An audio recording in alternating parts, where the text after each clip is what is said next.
Ang akala ko kanina naliligaw ako. Nagtataka ako bakit nandito ka sa Quezon City. Mas bagay ka sa Makati. Do you think this is some itch that just needs to be scratched? I love you. Unlike you, who always denies your love.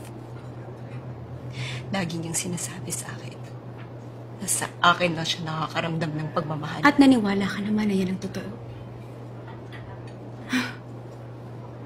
Mukha ka lang matalino, pero nuknukan ka ng pagkatangat uto-uto. Anong tingin mo sa sarili mo?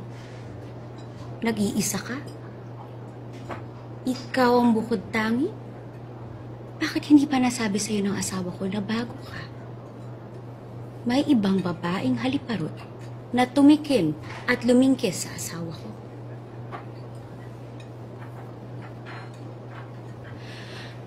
Ngayong alam mo na ang totoo, mahal mo pa rin ba siya?